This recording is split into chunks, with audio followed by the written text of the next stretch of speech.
प्रिय भक्तगणों, आज हम शीतला माता की एक अत्यंत पावन कथा का श्रवण करेंगे।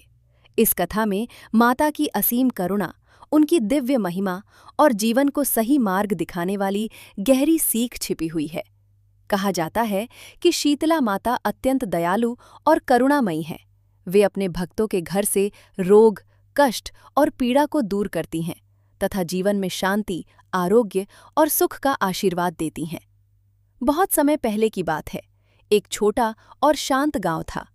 वहां चारों ओर हरियाली फैली रहती थी और सुबह होते ही मंदिर की घंटियों की मधुर ध्वनि पूरे गांव में गूंज उठती थी।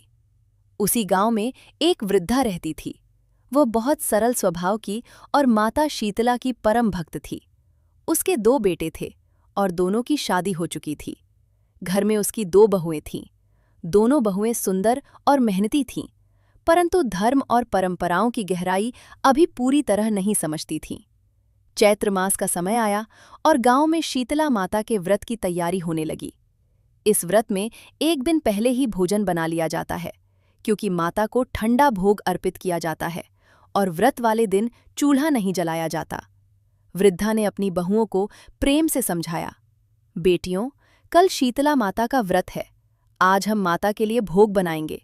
याद रखना, कल चूल्हा नहीं जलाना है। ठंडा भोग ही माता को अर्पित किया जाता है और वही प्रसाद के रूप में ग्रहण किया जाता है। बहुओं ने उसकी बात तो सुन ली, पर उनके मन में संशय था। उन्हें लगा कि बासी भोजन खाना ठीक नहीं है। अगली सुबह वृद्धा मंदिर में पूजा करने चली गई और जाते जाते बहुओं को फिर समझा गई कि चूल्हा न जलाएं। परंतु जैसे ही वह घर से गई, दोनों बहुओं ने आपस में विचार किया और चुपके से चूल्हा जला लिया। उन्होंने सोचा कि थोड़ा सा ताज़ा भोजन बना लेने से क्या फर्क पड़ेगा। कुछ समय बाद घर के बच्चों को अचानक तेज बुखार हो गया। वे रोने लगे और उनका शरीर तपने लगा। दोनों बहुएं घबरा गईं। इसी बीच वृद्धा मंदिर से लौट आईं। उसने बच्चों को देखा और पूछा, सच सच बताओ, क्या आज चूल्हा जला था?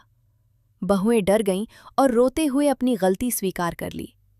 वृद्धा ने दुखी होकर कहा, बेटियों, व्रत के नियम केवल परंपरा नहीं होते, उनमें श्रद्धा और विश्वास का भाव होता है। शीतला माता शीतलता और आरोग्य की देवी हैं। दोनों बहुओं को अपनी गलती का बहुत पछतावा हुआ। वे तुरंत स्नान करके माता के मंदिर गईं और सच्चे मन से क्षमा मांगने लगीं। उन्होंने रोते हुए प्रार्थना की, हे शीतला माता, हमसे अज्ञानवश भूल हो गई। कृपया हमें क्षमा करें और हमारे बच्चों को स्वस्थ कर दें। कहा जाता है कि सच्चे मन से की गई प्रार्थना कभी व्यर्थ नहीं जाती। माता की कृपा से बच्चों का बुखार धीरे धीरे उतर गया और वे स्वस्थ हो गए। ये देखकर पूरे परिवार के हृदय में माता के प्रति श्रद्धा और भी बढ़ गई। उस दिन के बाद से दोनों बहुएं भी पूरे विश्वास और भक्ति के साथ शीतला माता का व्रत करने लगीं।